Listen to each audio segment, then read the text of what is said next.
Oke, sip.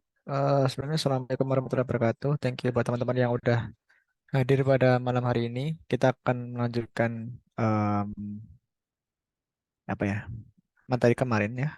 Kemarin kan kita udah coba belajar tentang desain pattern ya. Kita udah demo desain pattern yang udah saya pakai. eh oh ya, belum ya, belum aku upload ke GitHub. Paling nanti minggu ini sih, minggu ini aku coba upload ke GitHub ya teman-teman bisa belajar ya. Nanti aku kasih dokumentasi juga gimana cara pakainya gitu. Terus apa yang eh, bakal diisi di masing-masing directory gitu ya. Sama nanti akan ada contoh. Mungkin ada beberapa endpoint gitu ya kayak mungkin login atau mungkin apa gitu ya. Nah, nanti eh, teman-teman bisa cek ke sana gitu ya. Oh ya, mungkin dari teman-teman ada yang mau ditanyakan dulu di luar dari materi ini atau ada yang mau disampaikan dulu sebelum saya mulai sambil saya siapkan untuk presensinya teman-teman.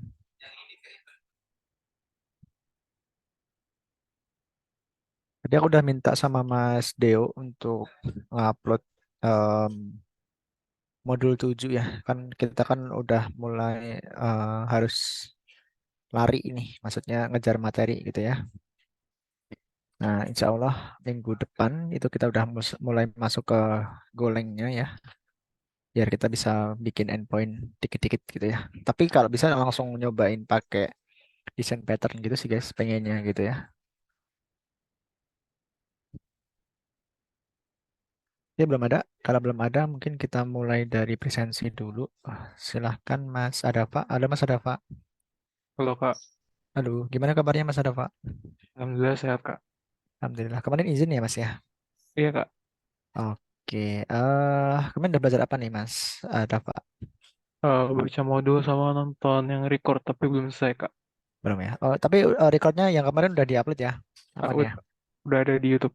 Udah ada ya. Oke, sip, mantap. Ada yang mau ditanyain dulu mungkin sebelum dimulai materinya? Sejauh ini belum sih Kak, boleh dilanjut dulu. Oke, siap, sip. Thank you Mas Adafa. Masih Kak. Oke, Mas Aldi tadi udah update di chat.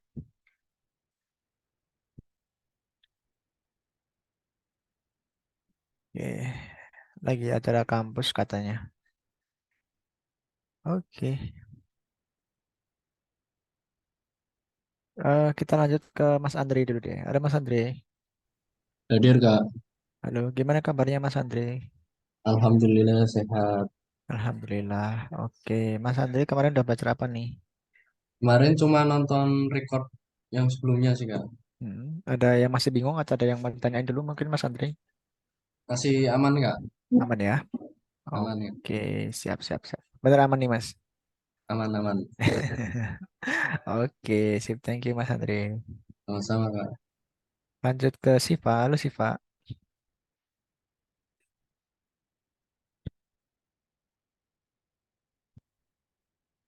Halo. Ping, ping, ping, ping.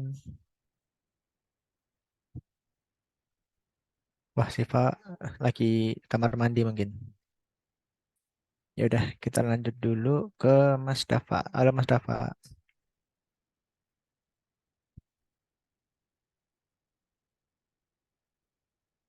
Saya masuk nggak, guys? Halo. Halo Mas Dafa. Oke, gimana kabarnya Mas Dafa? Sehat, Alhamdulillah. Alhamdulillah. Oke, Mas Dafa kemarin udah belajar apa nih? Belajar itu sih modul yang kemarin. Ada yang masih bingung atau ada yang mau ditanyain dulu, Mas? Belum ada sih Kak. Belum ada ya. Oke, sip. Thank you Mas Dafa. Oke. Apa? Oh. Oke, lanjut ke Mas Dimas nih. Halo Mas Dimas. Halo Kak, Halo, gimana kabarnya Mas Dimas? baik Kak. Oke, Mas Dimas kemarin udah belajar apa nih? Baca-baca modul sih Kak kemarin. Ada yang masih bingung atau ada yang mau ditanyain dulu mungkin? Belum ada. Belum ada ya. Oke, sip. Thank you Mas Dimas.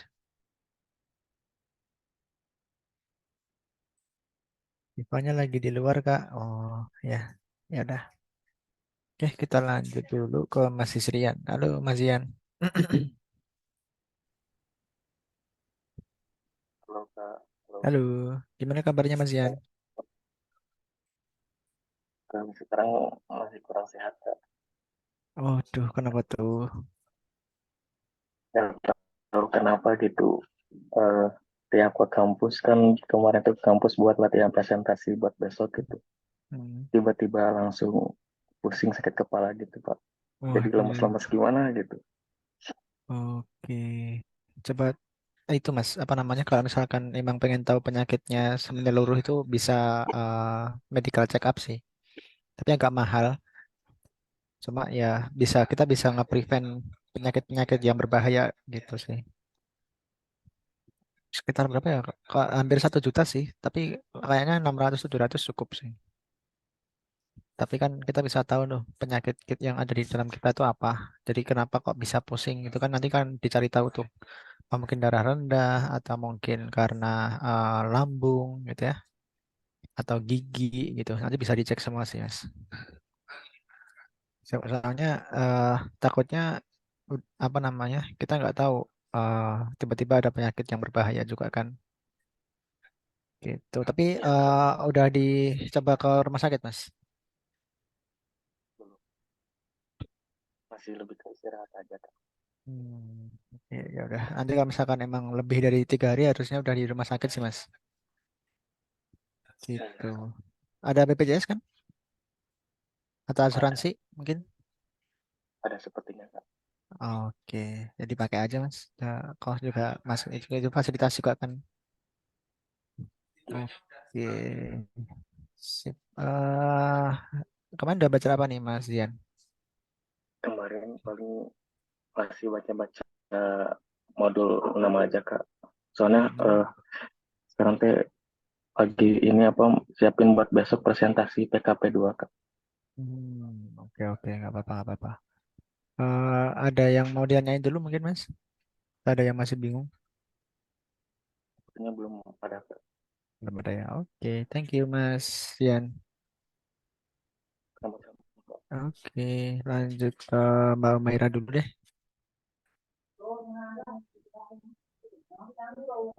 Halo, Halo Kak, halo Mbak Maira, gimana kabarnya? Alhamdulillah sehat Kak. Alhamdulillah. Oke, Mbak Maira, kemarin udah baca apa nih? Nih Kak, ngulang materi yang ketinggalan kemarin sama nonton record di YouTube Kak. Oke, ada yang masih bingung atau ada yang mau ditanyain dulu mungkin? Belum ada Kak.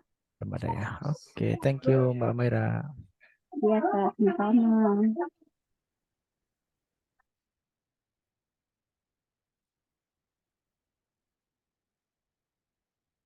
Oke, lanjut. Lanjut ke Mas Panji. Ada Mas Panji. Halo, Halo, gimana kabarnya Mas Panji? sehat Kak, alhamdulillah. Alhamdulillah. Oke, Mas Panji kemarin udah baca apa nih? Nonton yang record aja sih Kak kemarin. Oke, ada yang mau ditanyain dulu mungkin dari yang kemarin desain pattern? Belum kayaknya. Belum ada ya. Oke, sip. Thank you Mas Panji. Kak, Oke, lanjut ke Mas Rizky Ramadan. Halo Mas Rizky. Halo Kak, Halo. Kemarin hadir nggak Mas? ada Hadir ya.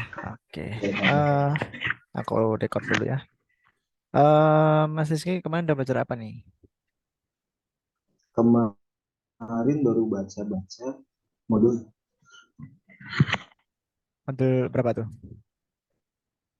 modul 6 Modul 6 ya. Oke. Ada yang masih bingung atau ada yang mau ditanyain dulu di modul 6? paling apa ya, yang kemarin tuh Kak apa ya, itu kayak road gitu eh, clean code-nya gimana tuh? Referensinya bisa cari di mana? Oh, kalau referensinya sih macam-macam sih Mas. Jadi Ya, tergantung kebutuhannya Mas Rizky aja gitu.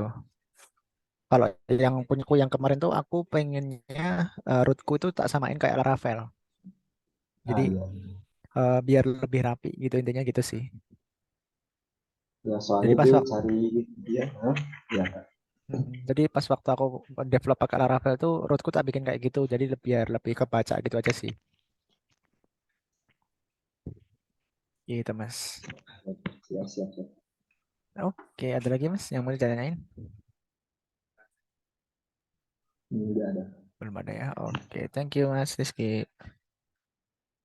Kita lanjut ke Mas Reza. Halo Mas Reza. Halo Mas, Kemarin hadir nggak Mas? kemarin sakit nggak masuk? Oh, izin nggak kemarin? Enggak, karena Oh, pusing. oh ya udah, oke, nggak apa-apa. Aku terus izin aja. Nanti kalau misalkan sakit atau gimana, langsung izin aja ya. Oke, Oke, sip. Saya kemarin udah belajar apa nih? Tapi ini masih udah mendingan kan Mas? udah sehat. Oh, udah ya. Oke. Kemarin udah belajar apa nih Mas Reza? Kemarin itu belajar servernya VPS, cuma VPS? baru sebentar terus tepar. Oh, VPS apa tuh? Itu nyewa VPS gitu, VPS server gitu. Hmm, di mana? Eh, itu orang Karding, Hah? Orang Karding, Alibaba Alibaba. Oh, beli oke. di orang gitu Mas. Oh, oke. Berapa tuh? 70.000 setahun. Buh, mau aku. Ikut. Serius, serius. Mau aku. Kalau ada nanti Speknya, kabarin aja. oke. Speknya cuma Oke. satu CPU 1 GB RAM doang sih buat testing doang. Oh, setahun lumayan ya. Iya, lumayan. Storage-nya berapa? Storage-nya 40 GB. Oh, ya, cukup, cukup. Aman-aman. Ya udah, daripada aku sebulan 60.000 kan mending setahun 70.000. Iya, Oke, oke. Nanti kabarin aja, Mas. oke. eh Mas Iza, ada yang mau ditanya dulu mungkin? Eh, sebenarnya ada yang mau ditanya cuma ntar bakal lama kayaknya Mas. Oh ya udah, nanti aja ya. Kalau mau Oke, selesai itu ya. Atau baik. di chat dulu aja nanti kita aku coba slipin gitu. Oke, Oke, makasih Mas. thank you Mas Iza. Oke. Oh ya, Sama-sama. untuk yang kaosnya kemarin nanti habis Jumat ya, saat temanku yang jual itu masih di masih di Lampung. Jadi Iya Kak. tunggu tunggu aja. Oke, sip. Thank you Mas Iza. Lanjut ke Mbak Napnap. Halo Mbak Napnap. Halo Kak, Halo, gimana halo, kabarnya? baik Alhamdulillah. Alhamdulillah. Masih udah selesai UTS-nya? Alhamdulillah udah selesai, cuma tinggal stresnya aja. Tinggal Oke, siap. eh Kemarin udah belajar apa nih, Mbak Nabila? masih itu, aku sih belum belajar lagi Kak, aku ngelanjutin itu ngerjain skripsi, jadi belum sempat belajar lagi Kak. Oke, nggak apa-apa, nggak apa-apa. Ada yang mau ditanyain dulu mungkin? Belum Kak. Ada ya? Oke, sip. Thank you, Mbak Nabila. Thank you Kak. Oke, lanjut ke Mbak Vidya. Halo, Mbak Vidya. Halo Kak, Halo, gimana kabarnya Mbak Vidya? Alhamdulillah baik. Alhamdulillah. Oke, Mbak Vidya kemarin udah belajar apa nih? Kemarin baca modul kreasi. Belajar apa, Mbak? Belajar modul Kak. Modul berapa? 6. 6 ya. Oke, ada yang mau ditanyain dulu mungkin? Belum. Belum ada ya. Oke, sip. Thank you Mbak Vidya. Lanjut ke Mbak Dia. Halo Mbak Dia. Halo Kak, Halo, gimana kabarnya Mbak Dia? alhamdulillah baik. Alhamdulillah. Oke, kemarin udah belajar apa nih Mbak Dia? Yang tentang kemarin Kak, Oke, ada yang mau ditanyain dulu mungkin? nggak ada. Belum ada ya. Oke, sip. Thank you Mbak Dia. Lanjut ke Mbak Rafita. Halo Mbak Rafita. Halo Kak, Halo, gimana kabarnya Mbak Rafita? Alhamdulillah Kak baik. Alhamdulillah. Oke, Mbak Rafita kemarin udah belajar apa nih?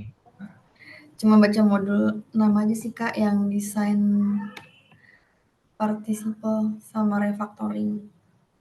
Oke, ada yang mau ditanyain dulu mungkin dari modulnya atau dari apa Dari gitu? modulnya belum ada sih Kak. Kalau Ada ya. dari yang desain pattern, aku masih belum paham yang soal apa tuh yang selain folder internal terus dia bisa dipakai ke project lain itu aku masih belum nangkep Kak. Oh, belum nangkap ya. Oke, mungkin nanti aku coba demoin dikit ya. Ya Kak, boleh. Oke, siap. Ya, Ada Kak. lagi yang mau ditanyain? Itu aja sih Kak. Itu aja ya. Oke, sip. Thank you, Mbak Rafita. Makasih juga Kak. Ini lanjut ke Mas Sandia. Aduh, Mas Sandia. Halo Kak. Aduh, gimana kabarnya Mas Sandia? Baik Kak, tapi kakinya nggak baik Kak. Oh iya, yang kemarin kecelakaan itu ya. Bukan Kak, kesleo Kak. Oh, kita ada yang kecelakaan kemarin. Oke, habis ngapain tuh Mas? Bangun tidur, turun tangga, terus Hmm, nekuk kakinya, salah. Oke, tak kira Nggak apa-apa. itu ajar kasakhstan lagi gimana Mas? Oh, enggak. Oke, Mas Sandia kemarin udah belajar apa nih? Kemarin cuman baca modul doang sih Kak. Yang terakhir terkait desain pattern. Oke, ada yang mau ditanyain dulu mungkin? Belum sih Kak. Belum ada Tapi ya? buat project pakai yang mana Kak? Bebas atau gimana? Apanya? Desain patternnya. Oh, bebas sih. Tapi kalau bisa ya yang rapi gitu. Kalau bisa, misalkan nih nanti teman-teman pas waktu ngerjain projectnya gitu ya. Nah nanti kan kelompok tuh. Nah nanti apa namanya? Kalau bisa satu kelompok itu kan pasti pakai desain pattern. Nah nanti mau pakai yang mana bebas. Yang penting pakai desain pattern gitu aja sih. Gitu. Ya. Jadi aku bebasin mau pakai desain pattern yang mana. Cuma kalau bisa yang rapi gitu aja sih. Kalau Kak Helmi nyaranin yang mana Kak? Kalau aku nyaraninnya yang kayak aku kemarin sih. Gitu. Itu juga udah lebih bagus dan rapi sih. Nanti coba dilihat aja. Insya Oke Allah Kak. minggu ini udah kelar sih. Gitu ya. Oke Kak. Oke, sip. Thank you Mas Andi ya. Lanjut ke Mas Adit. Ada Mas Adit.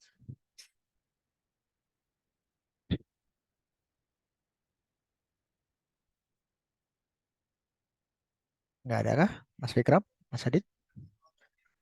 Masih Mos? Oke, nggak ada. Lanjut Mas Tegar. Halo Mas Tegar. Halo Kak. Halo, gimana kabarnya Mas Tegar? Alhamdulillah sehat Kak. Oke, udah sembuh ya Mas ya? Udah tenang. Oke, Mas Tegar. Kemarin udah belajar apa nih? Cuma baca modul aja kayak soalnya ngerjain project UTS gitu. UTS bikin apa tuh?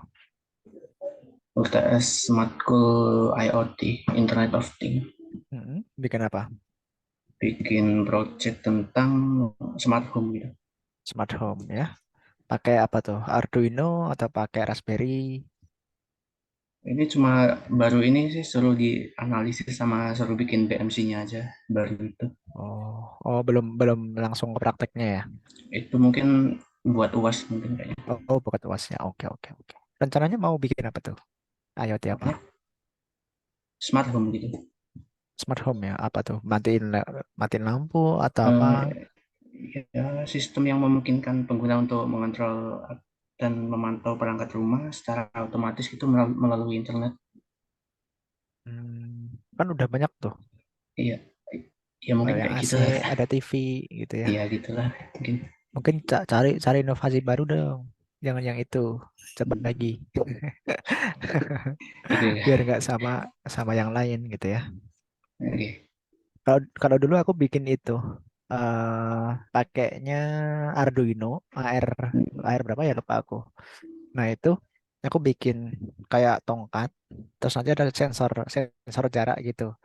Jadi nanti misalkan nih kan aku bikin buat orang buta sih. Jadi orang tunanetra, orang tunanetra kan tongkatnya itu kan masih biasa gitu ya. Nah, aku pengen bikin kayak biar tongkatnya itu ada sensornya. Jadi ketika ada obstacle di depan, dia kasih akan geter atau bunyiin semacam sirine gitu sih. Jadi aku bikin kayak gitu. Simpel banget sih sebenarnya. Dan itu kan nggak banyak yang sekarang, maksudnya belum belum ada gitu ya yang pakai, cuma kan ya at least nyoba. Oke, sip. Thank you Mas Tegar. Semoga kelar ya. Siap, makasih Kak. Lanjut. Ya sama-sama. Lanjut ke Mas Tri. Halo Mas Tri. Halo Kak, Halo, gimana kabarnya Mas Tri? Alhamdulillah baik Kak. Alhamdulillah. Oke, Mas Tri, kemarin udah belajar apa nih? Kemarin cuma nonton tutorial coba-coba buat apa API pakai Gin gitu. Oke, Cuma gimana Mas? CRUD sederhana. Gampang nggak pakai gin? Ya eh, karena belum coba yang lain jadi belum tahu Kak yang lebih enak pakai Gin atau ini. Sebenarnya sama aja sih, gin eco fiber gitu. Bedanya paling konteksnya beda, terus ada beberapa metode yang beda juga sih, gitu. Nanti dibandingin sih. Tapi overall Ya, ada yang udah nge-benchmark untuk beberapa framework Golang itu yang paling enteng itu Eco sama Fiber. Cuma untuk yang mudah dipahami dan banyak komunitasnya itu Gin, kayak gitu. Jadi emang ada apa ya? Ada itunya sendiri-sendiri, apa namanya? Kelebihannya sendiri-sendiri gitu. Oke, ada yang mau ditanyain dulu ya mungkin Kak. Mas Tri? Belum belum ada sih Kak. Belum ada ya? Oke, sip. Thank you Mas Tri. Ya Kak. Oke, kita balik ke atas dulu. Siva tadi udah habis belum ya? Halo Siva.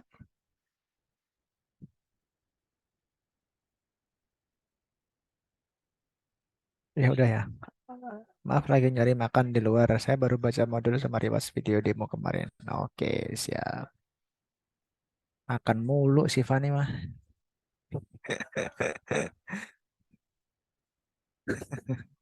Iya nggak apa-apa, aman. Oke, waduh, lagi sedih nih Mbak Siva nih.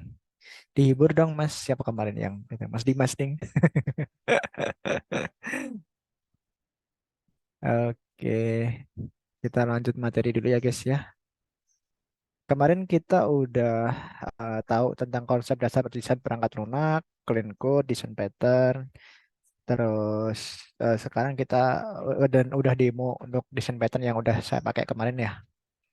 Oh ya mungkin aku mau eh, demo yang itu ya apa namanya, yang yang internal itu ya. Jadi fungsinya buat apa sama kenapa harus diinternalin gitu ya.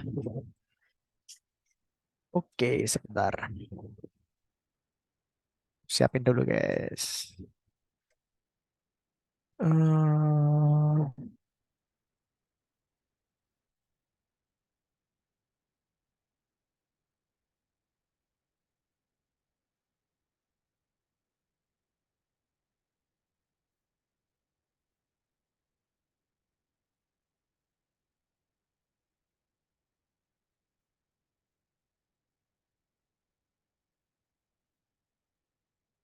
Kemarin itu aku bikin di mana ya? Sebentar guys. Sama ini Kak Fadil selain internal kan kemarin bilang bisa di. Iya benar. Iya benar. Aku mau demo itu juga sih. Mungkin di project yang besar sekalian aja deh. Nah, ya,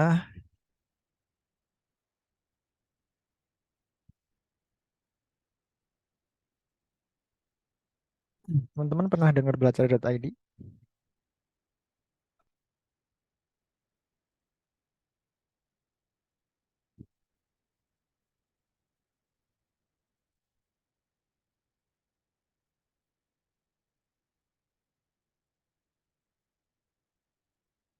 eh kan mungkin teman-teman belum tahu ya. Jadi belajar ID ini adalah salah satu proyek kerjasama antara Kemendikbud, Google, sama GITS gitu ya, sama Pusdatin gitu. Jadi di sini kita akan bikin sebuah, ini videonya aku matiin nggak apa-apa ya. Takutnya lemot atau gimana nanti. Oke, jadi eh proyek ini nanti eh apa namanya akan jadi proyek yang besar gitu ya. Dan dia fungsinya adalah untuk menggenerate email untuk peserta didik dan tenaga kependidikan ya. Terus apa namanya dan backendnya itu pakai Go. Nah, mungkin contohnya seperti ini guys. Untuk yang tadi ya, Kalau misalkan ada yang mau ditanyain langsung tanya aja, nggak apa-apa. Nah, di sini ada dua service yang aku tampilkan sekarang. Ada belajar ID backend sama belajar ID BE Core. Ya. Nah, di core ini nggak ada folder internal sama sekali. Karena apa? Karena ini aku pengen dia nanti bisa dikonsumsi oleh seluruh service yang ada di belajar ID. Ya, kayak gitu. Dia nggak pakai internal. Karena dia nggak butuh untuk internal. Jadi dia semuanya diekspor semua. Kayak gitu. Nah, misalkan seperti ini. Di sini ada config gitu ya. Nah, di config ini ya, nanti dia bisa diekspor nih, bisa dipakai di service yang lain. Nah, nanti caranya gimana? Cara manggilnya dari package belajar ID PE Core ini ya nanti harus modulsnya harus seperti ini guys. Ya, harus ada embel-embel seperti ini. gitlab.com warteg ID belajar ID belajar ID PE Core ini adalah nama package-nya satu project ini gitu ya. Nah, nanti ketika aku pengen ngambil si config atau mungkin yang lain kayak entity gitu ya, ada errors dan lain sebagainya gitu ya. Nanti tinggal di slash nama package-nya aja. Misalkan belajar ID PE Core slash config ya, atau belajar ID PE Core slash cache atau slash com logger, health check dan sebagainya gitu ya. Nah, nanti di sini tuh pasti filenya adalah file Golang seperti itu. Nah, aku bisa ngambil seluruh kode yang ada di seluruh package ini kayak gitu. Nah, cara manggilnya gimana? Cara manggilnya nanti di sini. Nah, di Go Modules-nya. Nah, di sini nanti ada semacam kayak ini. Ya, ini kan ada baca ID ekor ya. Jadi dia ngambil ininya nama projectnya.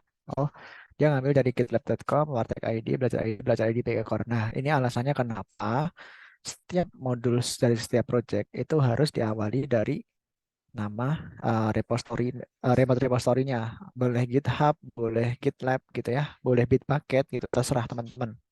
Yang penting adalah sebuah URL gitu ya. Misalkan github.com/zikari/belajar ID backend atau yang lainnya kayak gitu ya. Nah, terus nanti kalau udah di import ke sini, nah nanti baru bisa dipanggil ke codingannya kita. Misalkan yang satu ini ya.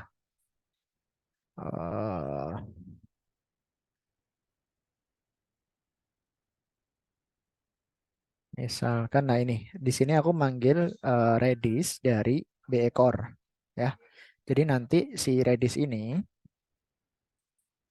nah ini Redis ya, yang ini ya, function new pool atau mungkin yang klien atau yang new client atau yang ping ini ya, atau get set dan lain sebagainya ini yang diawali dengan huruf besar. Aku bisa manggil dari package yang dari project yang berbeda gitu ya. Caranya gimana? Caranya tinggal apa namanya manggil si command redis ini. Nah ini build redis pool, catch pool, command redis new pool ya. Berarti nanti aku manggil dari project yang ini, yang ekor, yang new pool ini gitu. Nah itu alasannya kenapa apa namanya projectnya itu aku bikin seperti ini nama projectnya. Jadi sekarang dibiasakan ya teman-teman ya. Kalau bikin suatu project kalau bisa ditambahin embel-embel URL, username sama nama projectnya gitu ya. Username GitHub-nya atau GitLab-nya terserah teman-teman. Ya. Nah nanti harus sama kayak repository-nya. Di-push-nya kemana itu harus sama. Supaya apa? Supaya nanti ketika dia dipakai bisa dipakai untuk beberapa project yang lain. Kayak misalkan ini ada belajar ID API, ada belajar ID Core, ada core backend seperti ini, ya. Nah, terus ketika nanti ada yang internal ini, nah ini tuh nggak bisa diekspor ke mana-mana, cuma di project ini doang, kayak gitu ya. Misalkan nih, aku pengen manggil dari div processor, dari di sini aku manggil internalnya CDC itu nggak bisa, kayak gitu. Tapi kalau misalkan internalnya ini dipanggil ke entity-nya sini, gitu bisa, karena masih dalam satu tree yang sama, satu hierarki yang sama. Gitu Mbak Rafita. Nah, kalau misalkan dia nggak ada folder internal ini, dia nanti bisa nih dipakai kayak ini tadi, ya. Bisa diekspor, bisa dipakai untuk project yang lain. Kayak gitu. Alasannya kenapa kita bisa pakai seperti ini tuh karena emang udah diekspor dari project yang lain gitu. Ekspornya gimana? Ekspornya adalah ini dibikin N-nya besar yang awal. Kalau kecil kayak gini udah nggak bisa diekspor lagi, ya. Cuma bisa dipakai di project ini doang. Kayak gitu. Jadi sesimpel itu teman-teman. Ekspornya si method ini. Gitu. Mungkin itu sih teman-teman. Ada yang mau ditanyakan dulu mungkin dari yang lain atau dari Mbak Rafita boleh?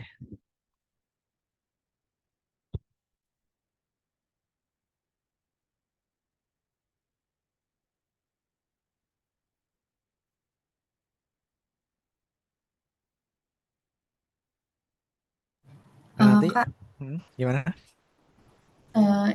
jadi tuh yang di-sharing itu nggak cuman foldernya aja, tapi fungsinya juga bisa di-sharing gitu, Kak? Betul, betul.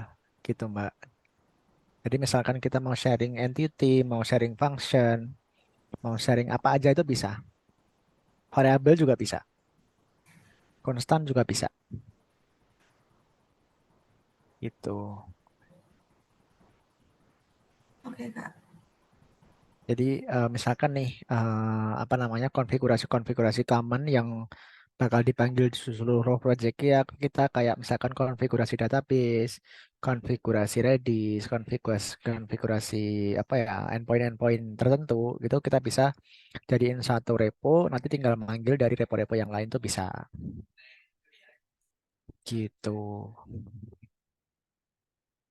Mungkin nanti di teman-teman juga mau kalau mau implement seperti ini bisa. Jadi nanti misalkan nih kita kan nanti kan ada project akhir ya. Misalkan nanti project akhirnya yang ngerjain ini contoh ya, misalkan yang ngerjain adalah aku, Mbak Siva, Mbak Rafita, sama Mas Dava gitu ya, misalkan. Nah nanti aku bikin konfigurasi repo baru untuk konfigurasi yang sering dipakai, mungkin database atau cache atau logs gitu ya. Nah nanti eh Mas Dava, Mbak Siva sama Mbak Rafita nanti bikin satu repo baru untuk projectnya ya. Nah nanti bisa diambil dari situ konfigurasinya kayak gitu bisa. Nanti atau mungkin projectnya nanti per service beda-beda. Misalkan mau bikin satu satu aplikasi utuh gitu ya. Misalkan bikin eh, aplikasi penjualan buku gitu. Misalkan ya ini contoh aja. Nah, nanti Mbak Siva bikin service transaksi, terus Mbak Rafita bikin service payment, terus apa namanya, Mas Dava bikin service apa master untuk buku, master untuk author dan lain sebagainya gitu ya. Nah, aku yang bikin untuk reporting atau mungkin apa ya stok opnam gitu ya misalkan. Nah, nanti kita saling kolaborasi bisa tuh antar service kayak gitu. Jadi nanti manggil-manggil via endpoint gitu bisa. Nanti aku mau manggil dari misalkan dari user mau minta list buku ya ke servicenya list buku tadi gitu ya. Terus habis itu kalau ada transaksi dari apa namanya user langsung ke servisnya transaksi seperti itu. Terus kalau mau payment nanti dari service transaksi manggil ke service payment kayak gitu. Nanti saling berkolaborasi gitu bisa integrasi. Nah, itu namanya microservices seperti itu. Tapi kalau misalkan mau dijadiin satu ya boleh-boleh aja gitu. Gitu ya. Kalau mau belajar kayak gitu ya boleh silahkan.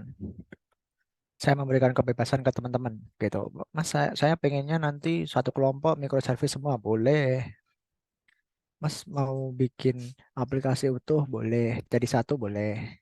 Bebas teman-teman. Nanti tinggal aturannya gimana. Ya, gitu. Dari yang lain mungkin ada yang mau ditanyain dulu.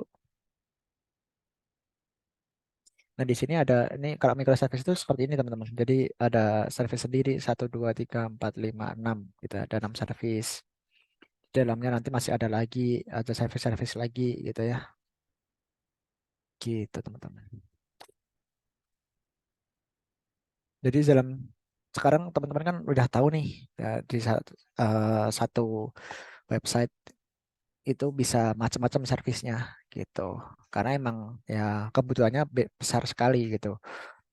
Karena sebesar itu, kalau misalkan nggak ada dipisah-pisah servisnya, untuk apa namanya ngehandle-nya akan susah gitu teman-teman kalau nggak dipisah-pisah servisnya. Itu ya. Ada yang mau ditanyain dulu mungkin sebelum saya lanjut ke materi?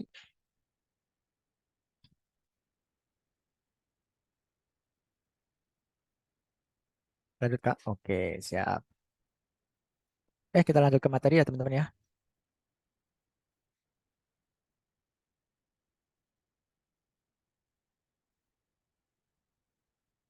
Oke, kita akan lanjut ke desain prinsipal ya. Jadi ini belum ya desain prinsipal ya.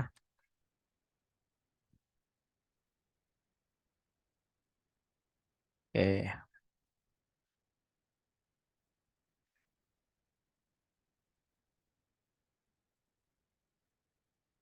Oke, ini dari taruh sini biar nanti kalau ada yang menanya boleh. Oke, kita masuk ke desain prinsipal nih. Koneksinya juga tak taruh sini biar nanti kalau tiba-tiba putus, uh, nanti aku bisa tahu. Kok enggak ini itu? Loh, kok hilang? Nah, ini aja. Kelihatan ya? Aman ya? Oke. Nah, desain prinsipal pada golang. Nah, desain prinsipal itu sebenarnya macam-macam teman-teman. Mau dipakai semua bagus, nggak dipakai juga pasti kita akan pakai gitu. Tapi sebenarnya kita nggak tahu kita udah pakai, cuma kita nggak tahu teorinya gitu ya. Nah, materi software desain dasar pada golang mencakup sejumlah prinsip desain yang penting untuk mengembangkan perangkat lunak yang efisien, dapat dipelihara dan mudah dimengerti. Ya. Di antara prinsip-prinsip desain ini ada beberapa macam nih. Ada solid principle, ada dry, dan repeat yourself, ada KISS, keep it simple, dan stupid adalah yang paling umum dan berpengaruh. Dan ini kemarin udah kita bahas ya, tapi kita coba bahas lagi. Gak apa-apa. Di bawah ini saya akan menjelaskan setiap prinsip ini bersama dengan contoh implementasinya dalam bahasa pemrograman Golang. Nah, solid principle. Ini si solid ini ada singkatannya ya teman-teman ya.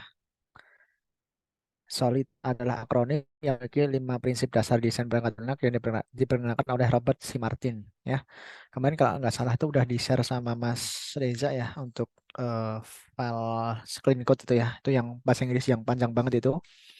Kalau teman-teman mau baca bagus banget. Tapi kalau misalkan enggak juga nggak apa-apa. Ada rangkumannya sih sebenarnya. Nah, lanjut. Prinsip-prinsip ini membantu dalam mengembangkan perangkat lunak yang mudah dimengerti, mudah dipelihara, dan memungkinkan fleksibilitas dalam pengembangan. Berikut adalah secara penjelasan yang singkat tentang prinsip solid. Ya. Yang pertama, Single Responsibility Principle atau SRP. Ya. Prinsip ini mengatakan bahwa setiap modul atau kelas dalam perangkat lunak harus memiliki satu tugas dan tanggung jawab yang tunggal. Itu contoh di implementasi yang dikulang.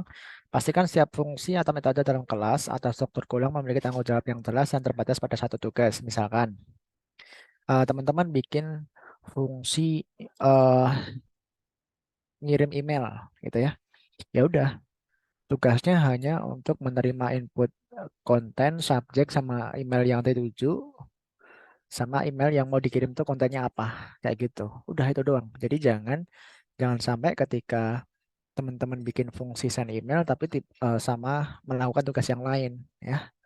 Jadi harus benar-benar satu tugas, satu fungsi, satu tugas. Tapi kalau misalkan mau bikin satu fungsi untuk melakukan tugas yang lain, tinggal manggil fungsi yang bersangkutan. Jangan melakukan kode yang apa namanya melakukan beberapa tugas gitu ya. Jadi misalkan nih fungsi untuk create user gitu ya. Nah, di fungsi create user nanti ada beberapa fungsi lain yang dipanggil ya. Ada fungsi untuk ngecek si usernya ini ada atau enggak di database, itu yang pertama. Terus yang kedua, ngecek apakah role yang di assign ke usernya itu ada atau enggak di database. Terus yang ketiga, validasi apakah macam-macam field yang diinputkan untuk nge-create user ini udah benar atau belum ya. Yang ketiga baru ketika udah apa namanya keterima semua kondisinya gitu ya, baru dimasukin ke service-nya user atau ke repository user untuk di-create usernya seperti itu. Jadi kalau seperti itu nggak masalah. Yang penting codingan atau masing-masing dari tugas tadi itu dipindah ke satu fungsi yang berbeda. Nah itu boleh. Tapi kalau misalkan di fungsi yang sama dimasukin ke semua fungsi ke create user ya nanti kita untuk ngelolanya agak sulit teman-teman. Gitu ya. Makanya ada konsep ini single responsibility principle kayak gitu.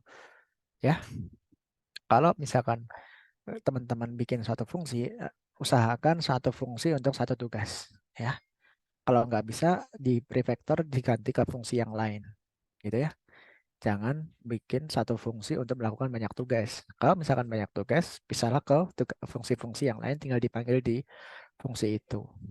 Nah, gitu ya. Oke.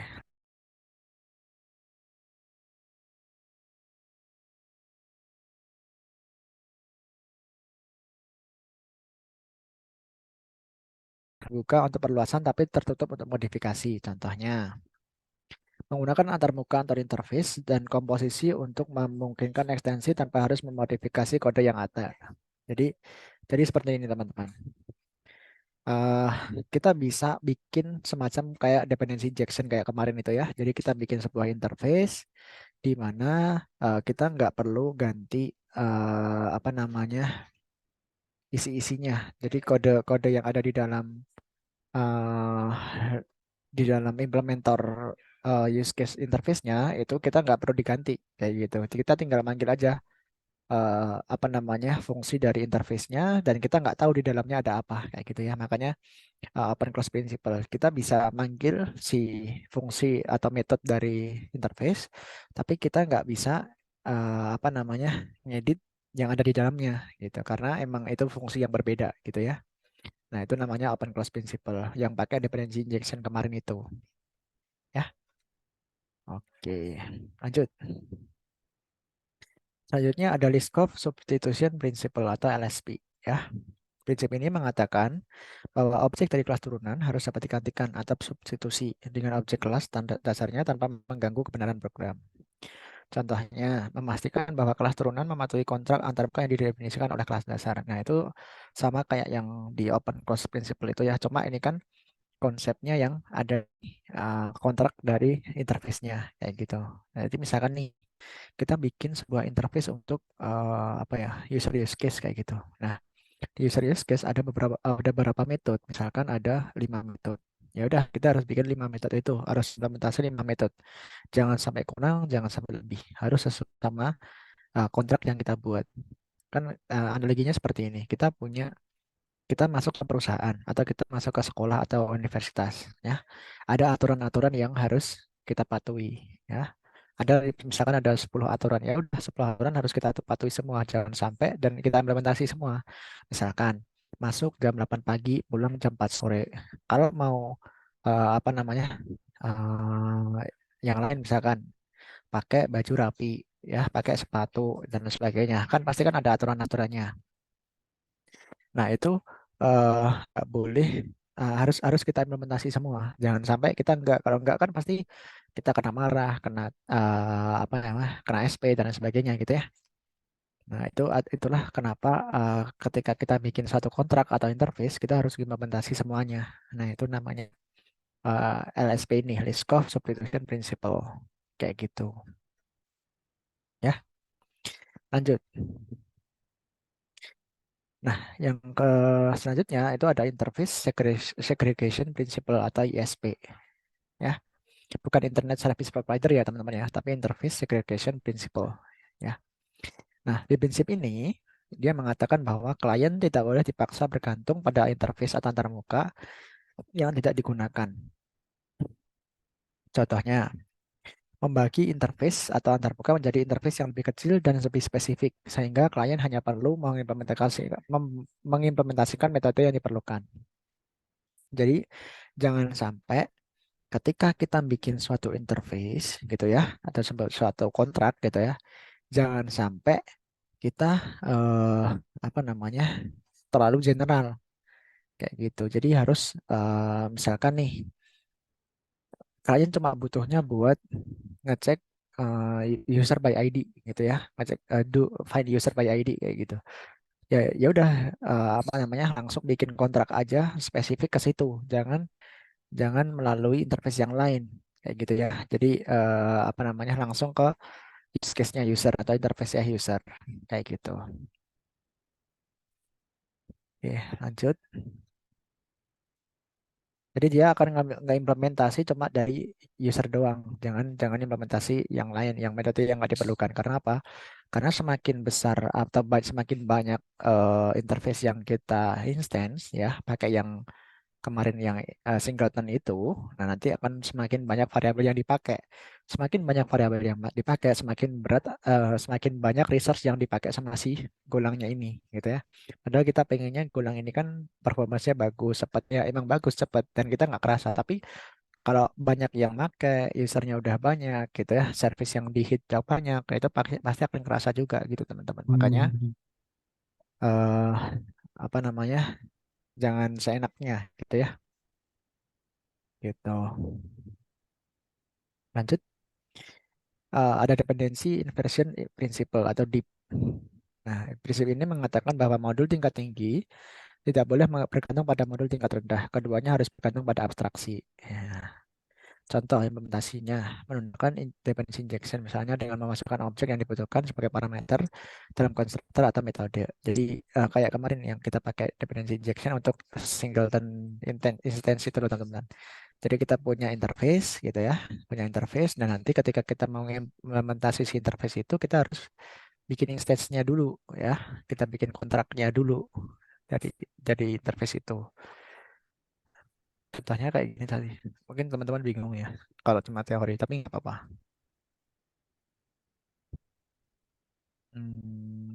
Nah itu namanya apa sih? Coba yang pakai yang ini aja deh.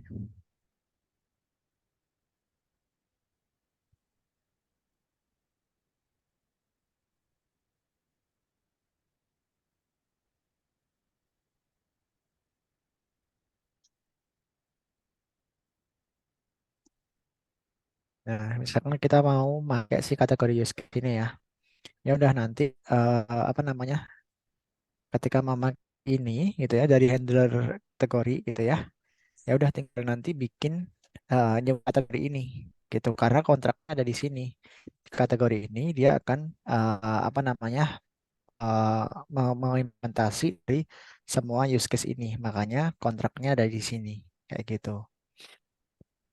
Nah, ini dan setiap function itu harus diinjek ke struct kategori ini atau ke objek kategori ini. Makanya dia adalah yang dinamakan dengan dependency injection. Nah, si deep ini adalah si itunya apa namanya? Si prinsipnya gitu. Jadi sebenarnya kita udah punya prinsip-prinsipnya, tapi kita nggak tahu teorinya gitu ya. Nah, makanya ini kita pelajari teorinya dan kita udah tahu oh ternyata ketika kita implementasi sisi dependency injection ini, kita udah pakai prinsip yang dependency inversion principle gitu ya. Gitu. Oke, lanjut. Nah, kita udah tahu nih solid gitu ya. Ada single responsibility, jadi function punya satu kewajiban atau satu tugas. Terus open close gitu ya. Jadi dia pakai interface. Terus yang ketiga apa namanya kontrak harus sesuai gitu ya di interface-nya harus diimplementasi semua. Terus yang keempat ada interface segregation. Jadi apa namanya kalau misalkan ada fungsi eh intinya interface-nya di ketika ada interface yang besar gitu ya bisa dijadiin kecil-kecil kayak gitu. Kalau ada interface yang nggak dipakai ya jangan di instance gitu ya. Yang ISP, terus yang deep ini yang pakai dependency injection seperti itu. Gitu ya. Jadi sebenarnya ketika kita udah implementasi dependency injection gitu ya, dan itu sebenarnya kita udah ada beberapa prinsip yang udah kita pakai yaitu dependency ini, interface, list of, sama open close ya. Tinggal nanti SRP-nya kita bikin di kontraknya. Ya udah satu tugas misalkan do find all. Ya udah dia tugasnya untuk find all semua kayak gitu ya. Ketika ada beberapa service yang dipakai, ya udah tinggal manggil service-servicenya aja kayak gitu. Jangan ditaruh di sini semua gitu ya. Nah, itu namanya yang SRP, Single Responsibility Principle kayak gitu.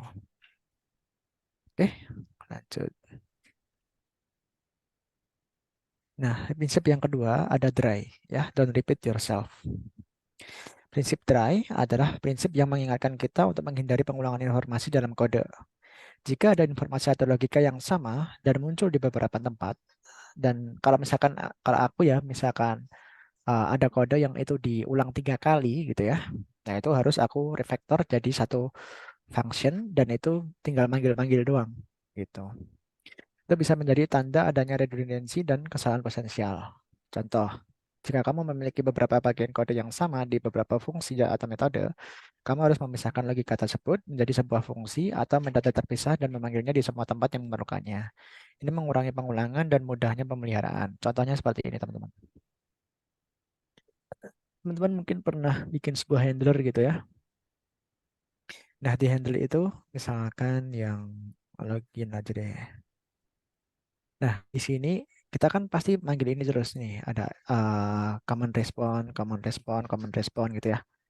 Ya, dan lain sebagainya. Ini sebenarnya bisa di ini satu kode ini ya, bisa dibikin satu function baru gitu ya. Misalkan namanya check error. Nah, nanti tinggal misalkan nih contohnya ya. Kita bikin function check error. Nah, di dalam check error nanti ada ini ya.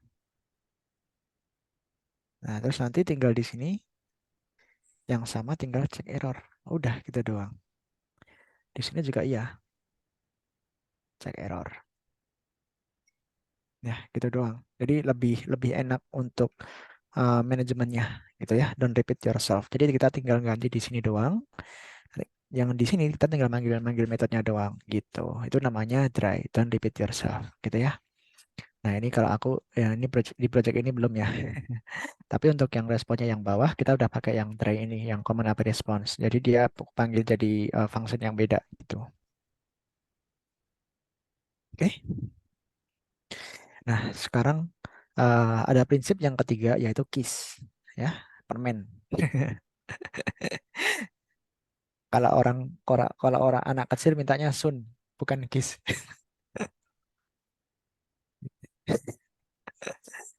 Keep it simple dan stupid ya. Bikin ya jadi apa namanya? Dibikin sesimpel mungkin dan sebodoh mungkin. Nah, ini maksudnya apa? Nah, kita baca ya. Prinsip KISS mengingatkan kita untuk menjaga desain perangkat lunak sesederhana mungkin. Ini berarti menghindari kompleksitas yang tidak perlu. Contohnya, hindari menggunakan desain yang terlalu rumit. Jika didesain yang lebih sederhana sudah cukup untuk menyelesaikan masalah. Pertimbangkan penggunaan konsep sederhana sebelum melompat ke solusi yang kompleks. Jadi, misalkan nih, kita bisa analogikan seperti ini. Si handler ya ini hanya untuk menerima input, validasi input, dan memanggil service-service yang bersangkutan. Ya, jangan sampai ada logika pemrograman yang ada di dalam handler kayak gitu. Jadi bikinlah sesimpel mungkin, sebodoh mungkin. Gimana caranya si handler ini hanya untuk memanggil service doang dan untuk validasi input doang. Jangan sampai ada logika di dalamnya. Mungkin ada perhitungan atau ada pemanggil database. Jangan sampai kayak gitu ya.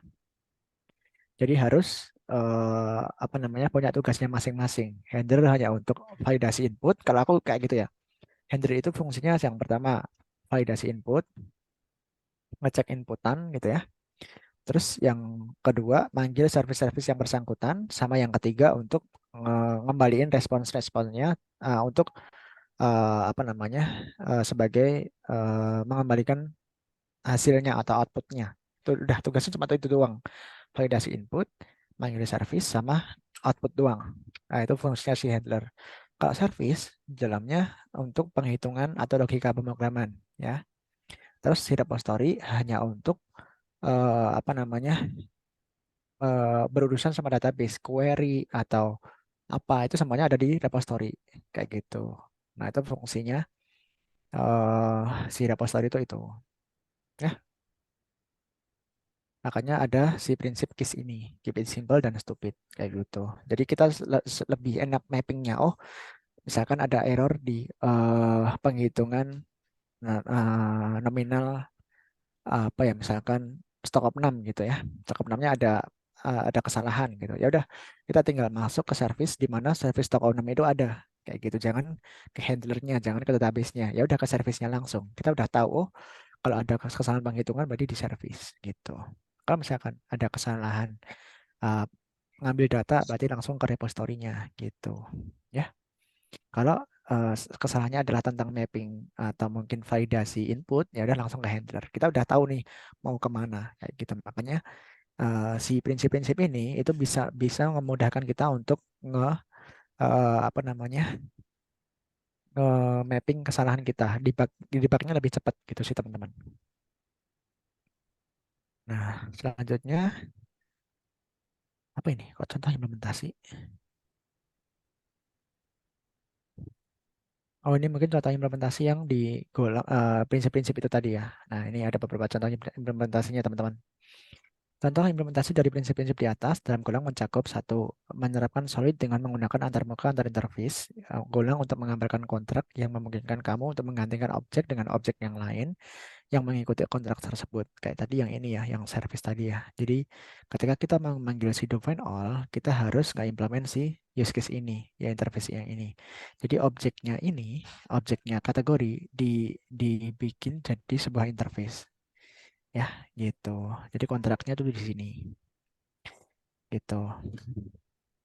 Nah, terus selanjutnya ada menggunakan injeksi dependency atau dependency injection dalam fungsi atau metode untuk menghindari ketergantungan langsung pada implementasi konkret. Jadi bikin seperti ini tadi, gitu ya.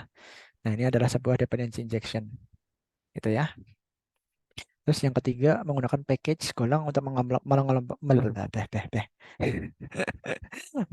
sebentar, minum dulu guys. Wah, ini belepotan nih ngomongnya nih. Menggunakan package ya untuk mengelompokkan fungsi, tipe data, dan konstanta yang berkaitan dalam unit atau yang mudah dimengerti dan dikelola. Misalkan nih, ada sebuah variabel-variabel yang penting untuk dipanggil ke beberapa package gitu ya. Misalkan kayak gini, aku bikin konstanta gitu ya, konstanta untuk reset password param atau mungkin create akun sukses param atau yang lainnya gitu ya, JWT, mail, password, response gitu ya. Semuanya aku jadiin ke package yang berbeda. Nah, nanti ini bisa dipanggil ke package-package yang lain. Karena apa? Karena di sini aku ekspor ke bisa aku ekspor ke public gitu ya. Gitu, exported gitu. Gitu ya. Nah, terus yang selanjutnya, menggunakan konsep komposisi untuk membangun objek yang lebih kompleks dari objek-objek yang lebih sederhana. Jadi apa namanya?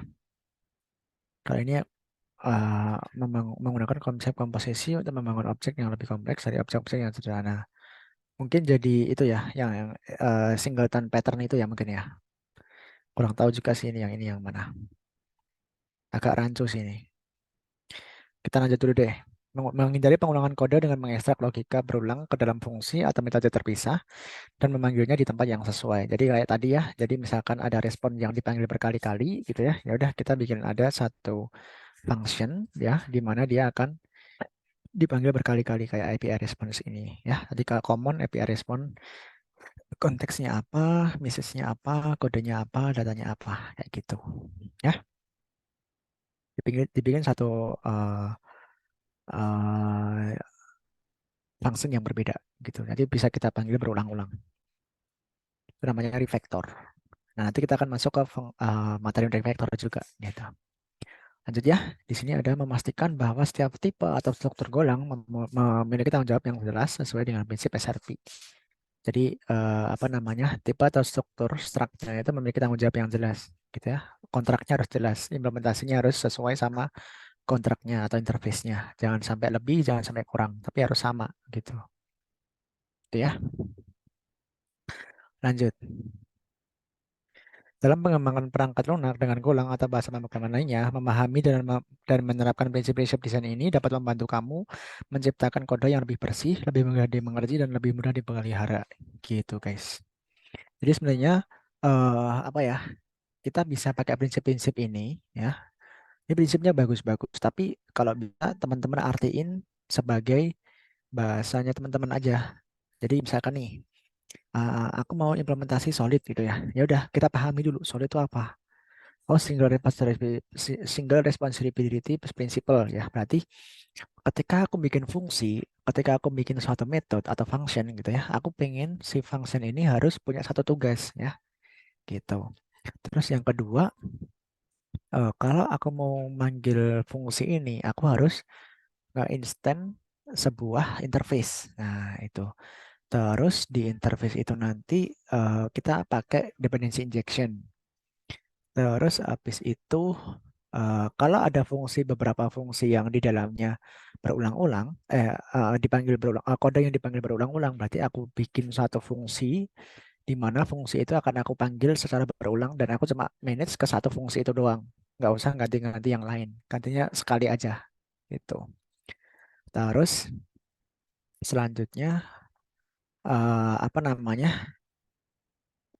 Harus ngimplementasi sesuai dengan kontraknya gitu. Jadi ketika kita mau pakai suatu prinsip, kita harus tahu dulu konsep prinsip itu kayak gimana, terus artiin sepemahaman teman-teman ya. Semakin teman-teman tahu dan sering dipakai, pasti nanti akan kebawa terus teman-teman. Gitu ya, kayak tadi. Oh, handler digunakan hanya untuk urusan input, terus manggil service sama output doang. Terus service ada logika, terus repository untuk database. Udah gitu doang, simple. Tapi sebenarnya kita udah nge-wrap atau nge-package, kita bungkus semua prinsip itu ke dalam itu semua. Kayak gitu. Nah, itu makanya prinsip itu penting kayak gitu. Nah, itu tadi tentang desain prinsipal yang ada pada Golang. Mungkin dari teman-teman ada yang mau ditanyain dulu, silahkan.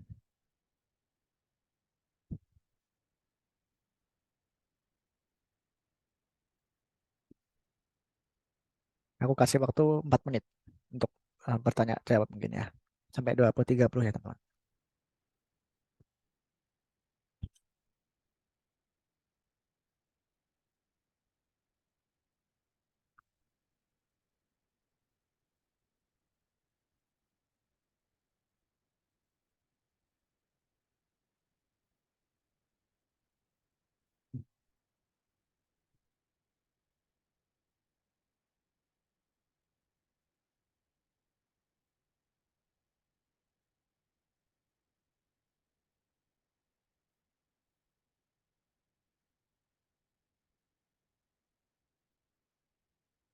Oke, silahkan nonton. Bagi yang mau bertanya, saya beri kesempatan.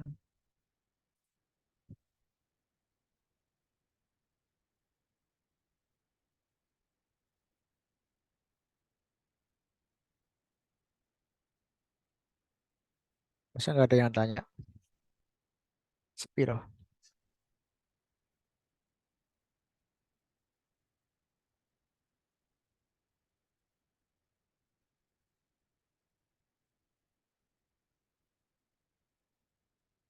Gimana sih Kak awalnya buat ngebangun kode secara struktural sesuai desain pattern yang baik? Oke, jadi sama kayak teman-teman pasti udah belajar. Kalau ini khusus yang di IT ya. Kalau teman-teman kuliah di IT pasti teman-teman udah tahu. Oh ya nggak harus di IT sih, paling di semua semua jurusan bisa sih.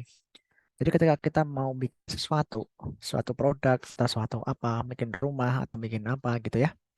Nah itu pasti teman-teman harus planning dulu, ya kan? Mau bikin, misalkan mau bikin rumah, di planning dulu desain rumahnya harus seperti apa, catnya mau pakai warna apa, pondasinya seperti apa, garasi di mana, luasnya berapa gitu ya. Semuanya harus di planning nih. Termasuk juga ketika kita mau bikin satu aplikasi, kita planning dulu struktur database-nya seperti apa, flow-nya nanti aplikasinya seperti apa, mau kemana, berapa service yang mau dibuat, termasuk juga di pattern ini, ya. Jadi ketika kita mau bikin suatu aplikasi, itu tuh apa namanya, desainnya harus kita sesuaikan dulu. Kita mau kodenya seperti apa. ya, mau pakai desain pattern yang mana, mau pakai clean code yang mana gitu ya. Nah, itu harus kita sesuaiin dulu gitu. Nah, setelah itu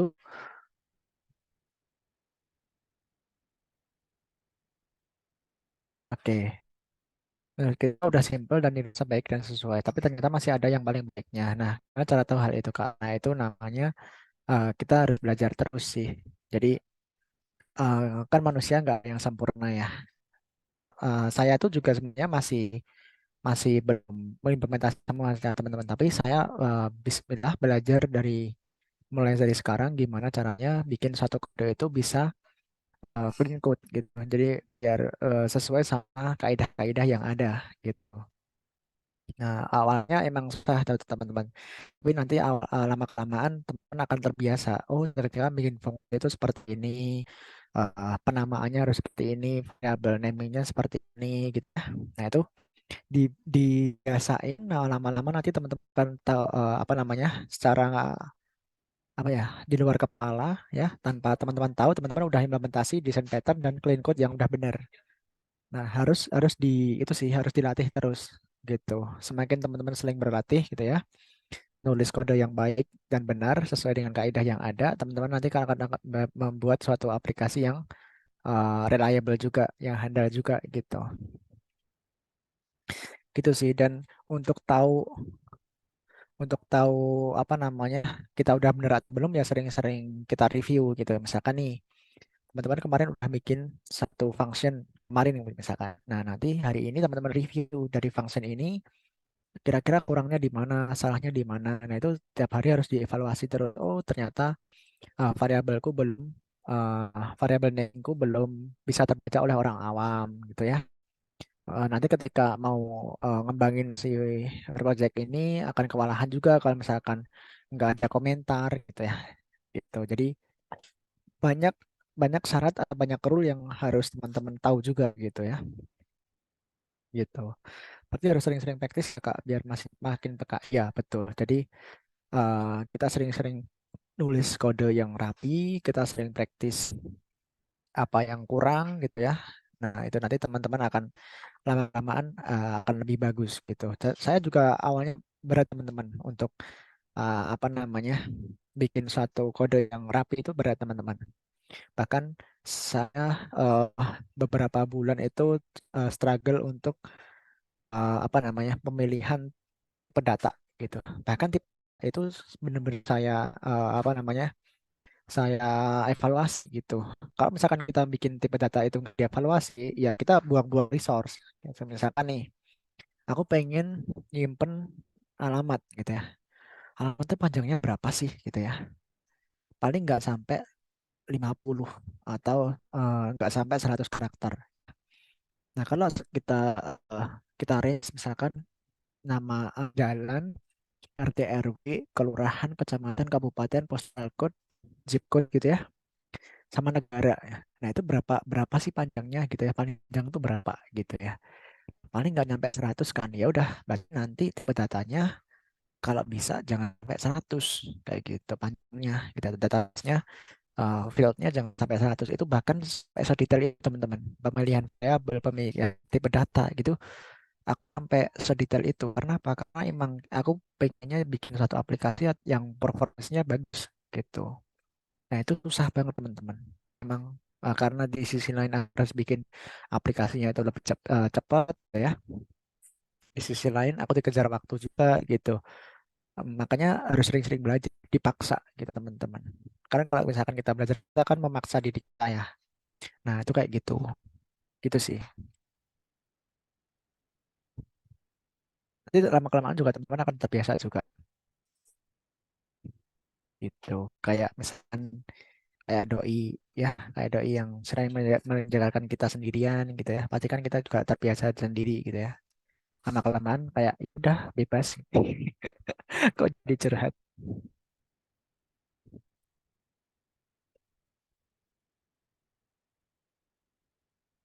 Bisa karena terbiasa ya nggak sih.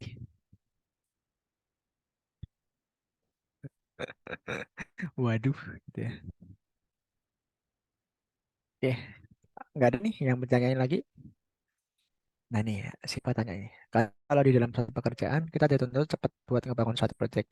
Tapi hasilnya kalau belum baik, sama aja, Kak. Hmm, gini, ada beberapa tahap yang kita bisa implementasi gitu ya. Kalau kita benar-benar di target oleh waktu, ya udah seadanya dulu ya. Seadanya dulu sampai benar-benar satu flow itu jadi, satu aplikasi jadi. Nah, nanti ketika apa namanya? Ketika kita udah ada waktu ya, kita bisa refactor itu semua. Kita bisa ganti itu semua jadi sesuai dengan kaidah-kaidah yang ada. Nah, itu ada di mana? Itu ada setelah kita udah sesuai dengan proses bisnisnya. Kita selesai dulu proses bisnisnya, aplikasinya udah jadi, flow-nya udah jadi. Nah, kita pelan-pelan nambalin tuh, ya. Kita nambalin yang kurang-kurang. Kayak misalkan kita bikin rumah gitu ya. Kita bikin rumah, yang penting jadi rumah dulu. Nah, nanti untuk mempercantiknya itu di belakang, mungkin ditambahin catnya, dirapihin gitu ya. Terus dikasih dekorasi-dekorasi gitu ya, dikasih isi-isinya, dikasih misalkan meja, kursi, terus apa namanya, dikasih gambar-gambar atau yang lainnya, kan pasti di yang terakhir ya. Nah itu namanya refactor. Nah ini akan kita masuk pada di ini nanti gitu. Jadi emang ada step gitu, langsung langsung apa tiba-tiba langsung jadi bagus gitu enggak, pasti ada proses namanya refactor gitu. Kerjaan Kak Helmi sering ketemu langsung klien sih enggak sih Kak? Enggak. Kalau dulu iya, kalau dulu iya, tapi kalau sekarang enggak. Kalau sekarang lebih ke langsung tim produknya gitu. Jadi ada beberapa layer yang menghalangi aku sama klien, dari Scrum Master, Product Owner, sama baru dev gitu. Jadi klien, Scrum Master, Product Dev. Jadi ada beberapa layer dulu. Kalau ada klien dari klien, klien akan bilang ke Scrum Master akan bilang ke Product Owner akan langsung ketanya ke devnya. Kayak gitu. Jadi ya, ada beberapa layernya dulu. Gitu.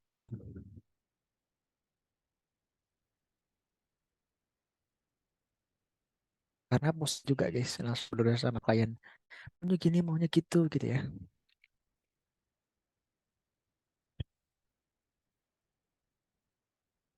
Kan yang mau bertanya, tak sambil makan ya guys ya. Lapar makan guys.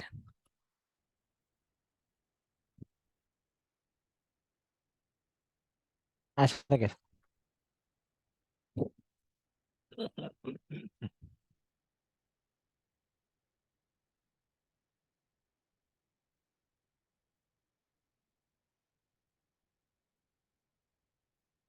Ada yang mana lagi? Silakan.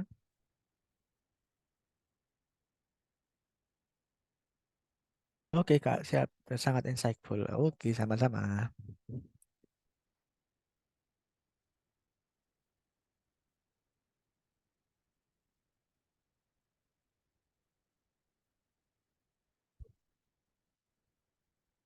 Oke, yaudah. Kalau nggak ada, kita lanjut ya ke materi baru, yaitu refactor. Nah, refactoring itu apa sih? Ya, aku juga nggak tahu artinya. Artinya apa sih?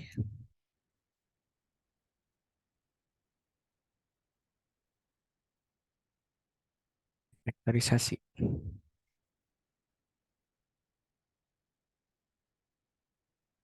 Ini kita melakukan perubahan dalam kode yang program yang sudah ada dengan algoritma tanpa mengubah perilaku eksternalnya, gitu ya. Proses ini antara lain ditujukan untuk meningkatkan keterbacaan, mengurangi kompleksitas, dan memudahkan pemeliharaan dan memperbaiki keteluasan kode program. Jadi intinya di edit-edit gitu ya. Kodenya diedit-edit tapi jangan sampai ganggu proses bisnisnya gitu ya. Dirapiin doang gitu. Jadi misalkan kita bikin roti, ya rotinya dibentuk jadi bagus gitu, dikasih manik-manik gitu ya. Tapi nggak merubah dari cita rasa di si roti itu sendiri gitu. Itu namanya refactor gitu ya. Lanjut. Oke, Kak, videonya kematiin dulu ya, kayaknya bikin lemot nih guys. lanjut. Oke. Pengenalan refactoring.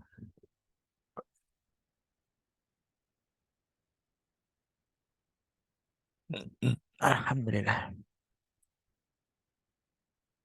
Nah, refactoring adalah proses restrukturisasi kode yang ada tanpa mengubah perilaku dari perangkat lunak atau software itu sendiri, gitu ya. Proses bisnisnya jangan sampai keganggu. Cuma kodenya dirapihin, gitu ya. Tujuannya adalah untuk meningkatkan kualitas perangkat lunak, menjadikannya lebih mudah untuk dimengerti, dipelihara, dan dikembangkan. Refactoring adalah bagian integral dari desain perangkat lunak yang baik dan membantu dalam mengatasi masalah teknis yang muncul selama siklus pengembangan. Jadi ada beberapa manfaat sih teman-teman kalau misalkan kita refactor. Yang pertama, kita bisa tahu ada kemungkinan enggak di dalam satu kode itu kita bisa ada error. Itu yang pertama. Yang kedua, kita bisa lebih lebih peka dalam kode kita. Nanti kalau misalkan kita menemui case seperti ini, berarti kita udah tahu solusinya harus diginiin kayak gitu. Jadi tanpa secara tidak sadar gitu ya, otak kita tuh udah tahu, oh kalau misalkan ada kode seperti ini harusnya kemarin tuh diginiin biar aku nggak nanti refaktornya nggak banyak-banyak. Nah itu namanya intinya kayak semacam apa sih bilangnya? Kalau hal-hal yang udah pernah dikerjain terus bukan revisi, apa sih? Secara tidak alam bawah sadar alam bawah sadar kita udah bukan dejavu, apa sih? Bukan dejavu. Ya Allah sampai lupa. Secara otomatis gitu loh. Secara otomatis kita udah peka gitu.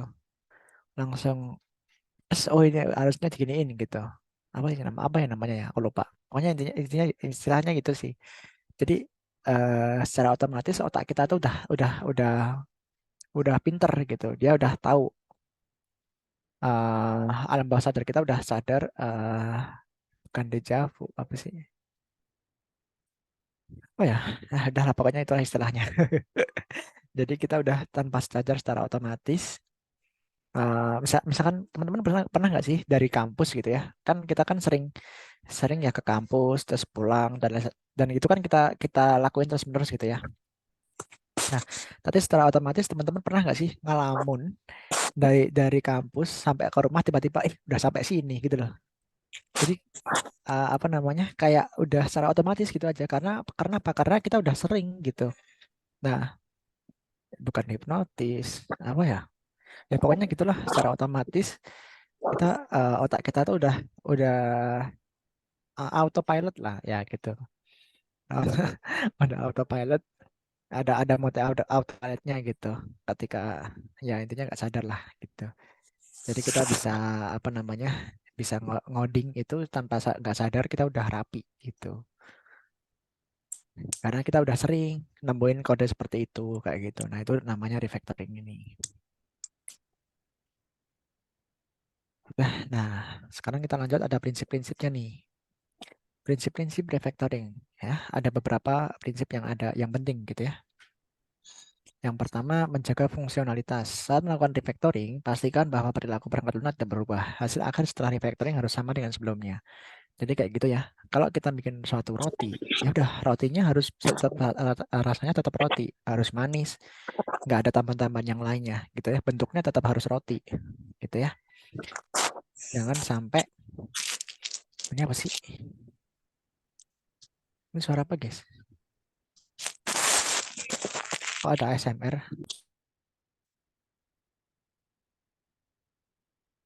Siapa ini?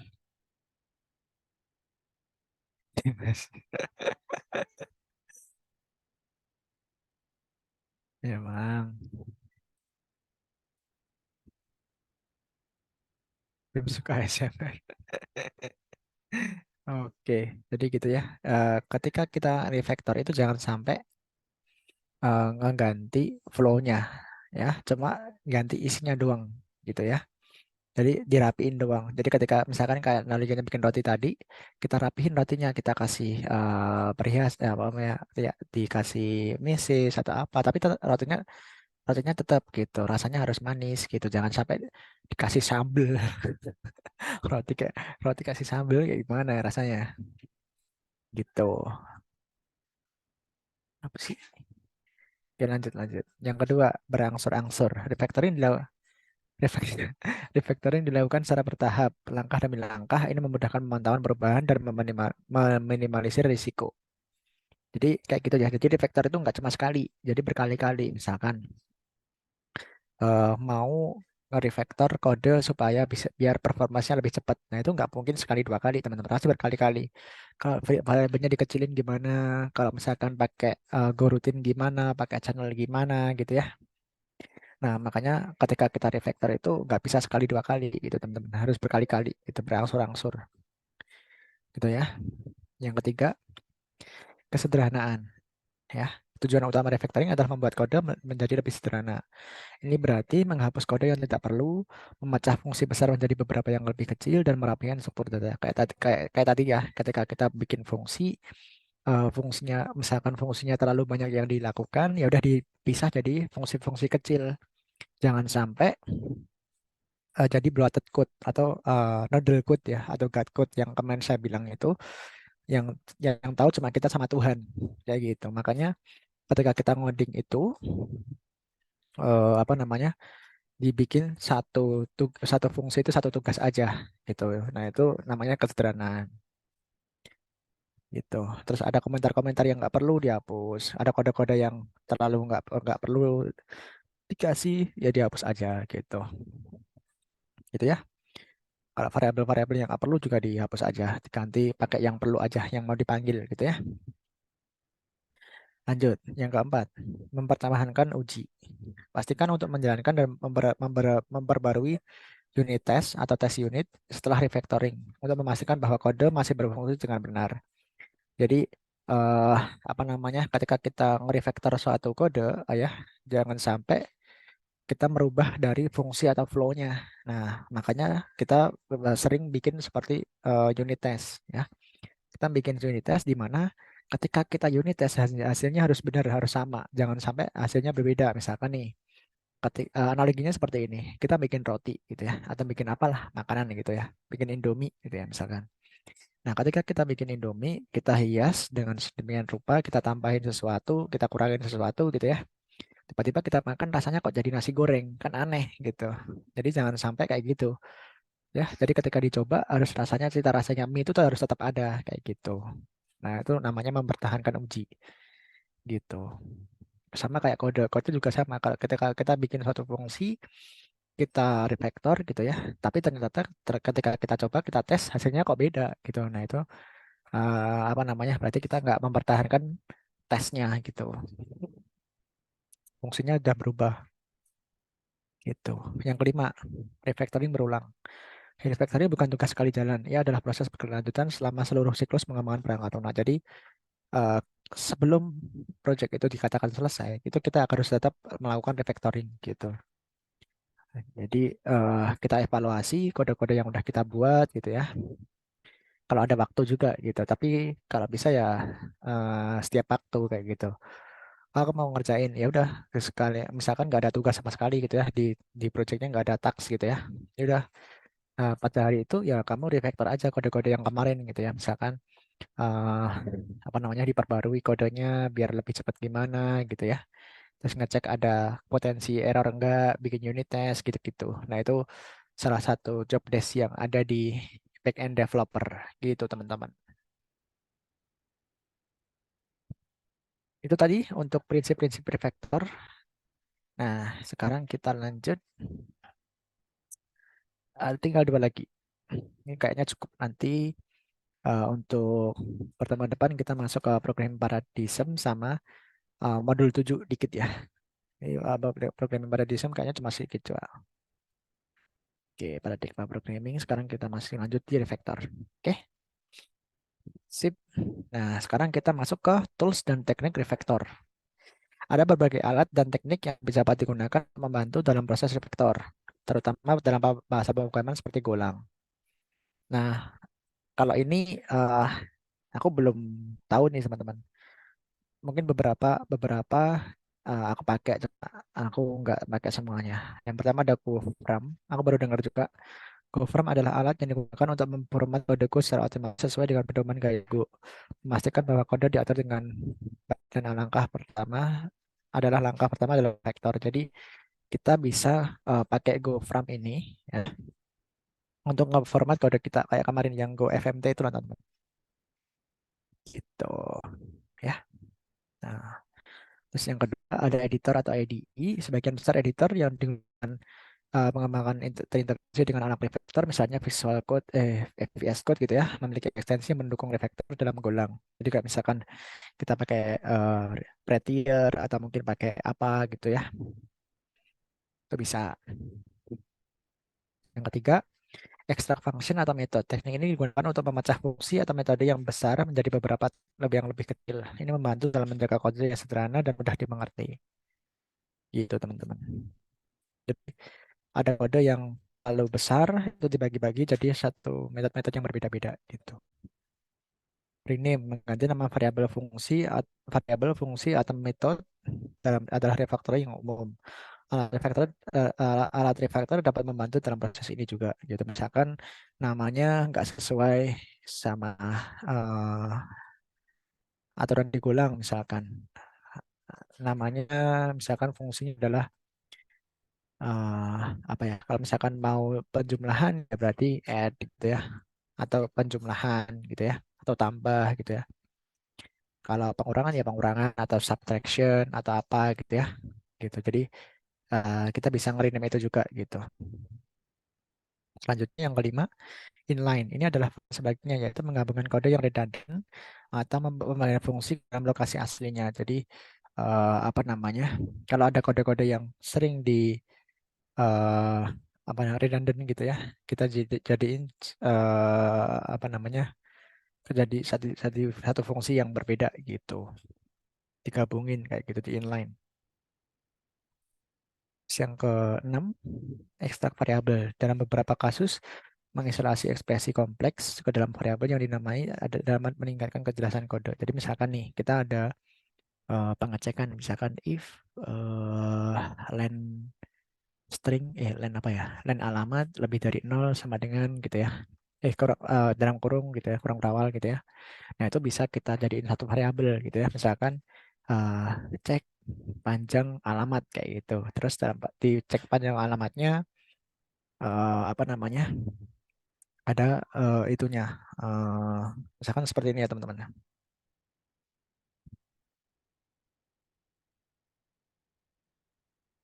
Saya if dan alamat gitu ya lebih dari 0. Nah ini ya, ini misalkan contoh aja gitu ya. Nah ini itu bisa kita jadiin satu variabel gitu ya. Misalkan cek panjang alamat adalah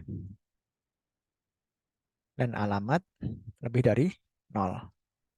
Jadi lebih apa namanya, lebih terbaca. Jika panjang alamat kan lebih enak ini teman-teman. Cek panjang alamat len alamat lebih dari 0 gitu ya. Terus di bawahnya baru if cek panjang alamat baru apa gitu. Jadi biar lebih terbaca aja sih teman-teman. Jadi diekstrak ke variabel kayak gitu.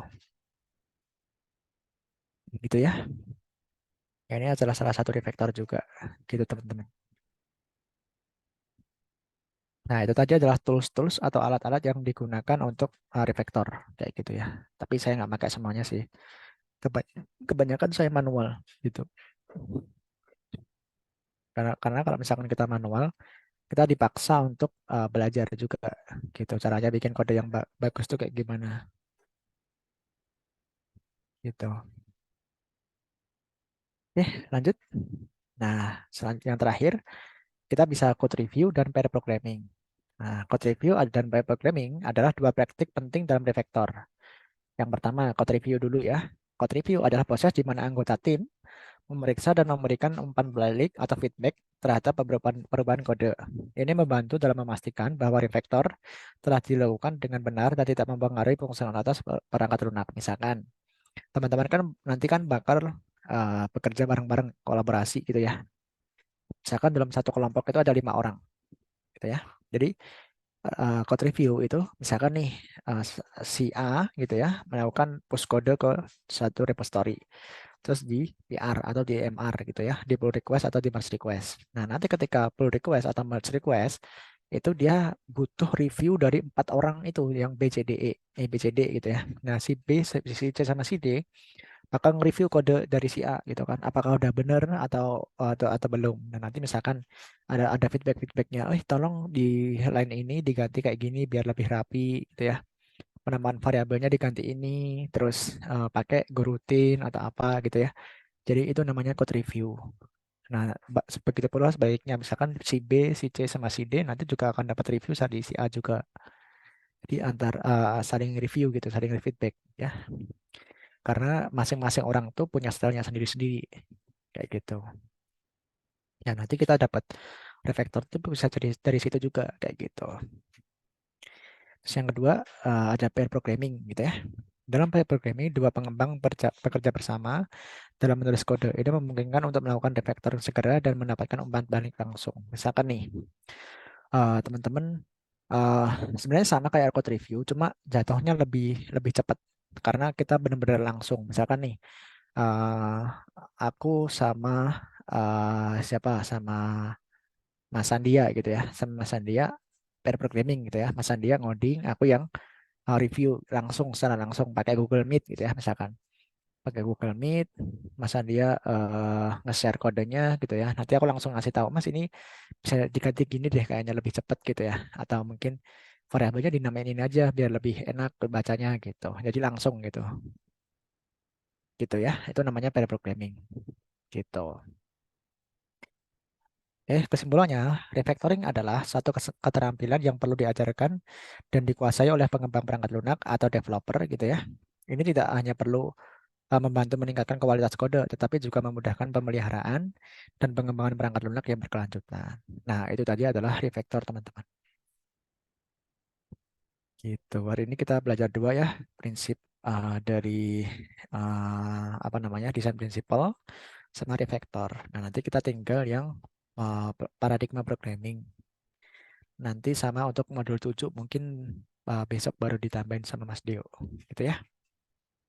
Oke, sebelum saya akhiri, ada yang mau ditanyain dulu teman-teman?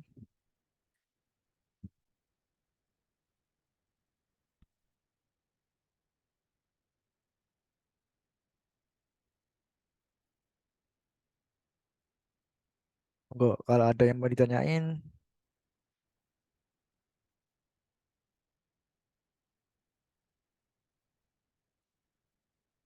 apa? Udah, tanya jawab. Q&A. Halo guys, kita buka Q&A guys. Question and answer me. Question and answer me. Ya nggak tahu lah. Ya ada ya beberapa yang tahu. Oke, silakan yang mau bertanya boleh. Masih ada 3 menit.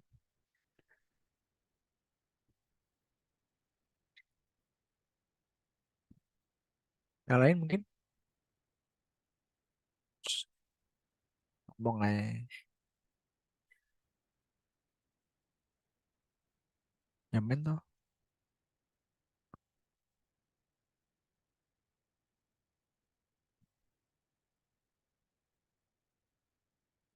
Udah. Nanti yang izin, dan aku cek.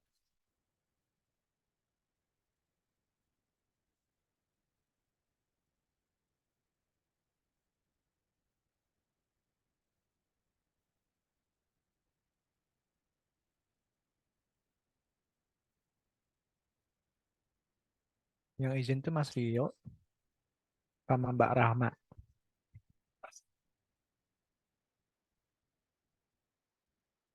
Mas Adit bacain ya? Hmm? Hanya di grup mana? Aku nggak buka HP guys. Fokus teralala.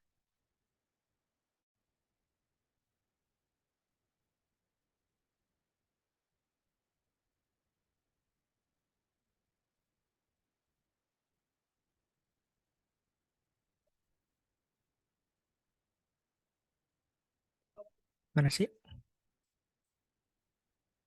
Bentar.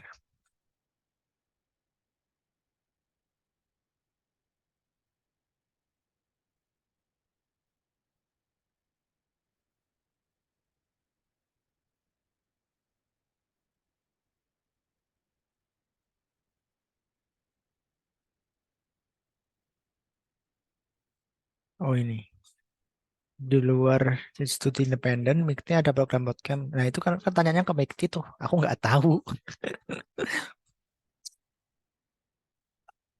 Soalnya aku di luar Mikti guys. Kalau mau bootcamp, ya Kak Dio mungkin yang tahu. Aku juga nggak tahu sih. Kamu di luar bootcamp, langsung private boleh. Tapi kan ada ininya guys. Ada pelicinnya, ada sunlight-nya.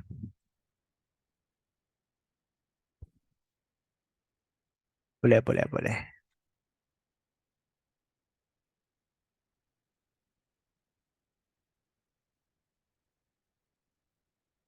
Ada nggak ada yang nanya nih, serius? Gampang ya materinya ya.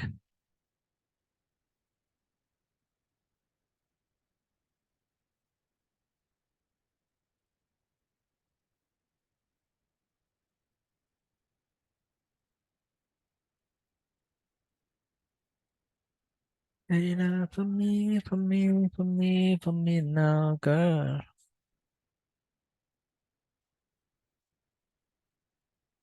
Yuk, nggak ada yang nanya nih? Ya udah, kalau nggak ada, kita akhiri dulu teman-teman. Silakan open kamera. Betul, Versace on the floor.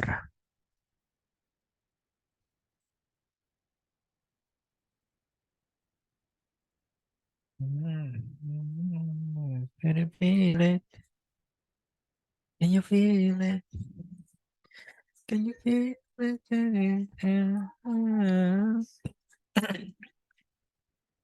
Yuk, yang mau open cam silakan Mas Reza, Mbak Dia, Mas Panji, Mas Andre, Mas Tegar, Mbak Rafita, Mbak Vidya, Mas Imas, Mas Sadafa, Siva, yuk. Jangan pakai avatar. Umaira, Dafa, Mbak Nap, Mas Sandia, Mas Rizky, Mas Adit, Mas Tri, Mas Izian. Mas, Mas Panji itu punya gambar-gambar gitu kayak mana sih? Suka meme-meme gitu ya?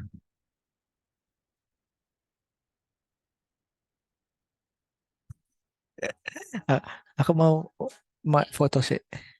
Oh, foto ronsen. Acin ikut santunan. Ih, kucing. Meng, meng, meng. Mengnya namanya siapa itu?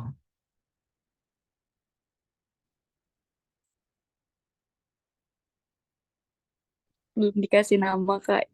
Waduh, dikasih nama lah.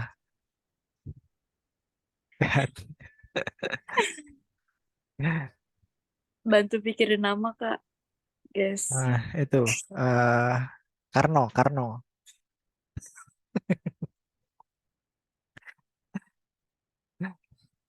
Apa itu? Karto, Karto. Karto Toying.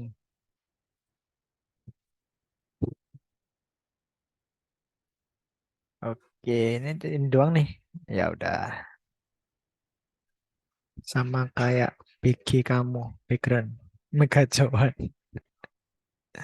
Oke, ya udah kita foto dulu guys.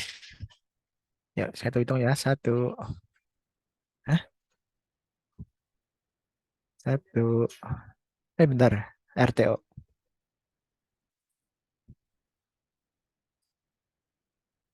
Bentar guys, RTO guys. Ya udah aman nih. Yuk, kita ulangi ya. Satu, dua, tiga. Oke, sebentar, sebentar. Nice. Oke, saya ulangi lagi. Satu, dua, tiga. Oke, sip. Bang B. Bangnya si Pak awasin. Mau lihat coaching. Apa sih? Ya. BG aku Memang. maksudnya diawasin Kak, suruh BG. awasin.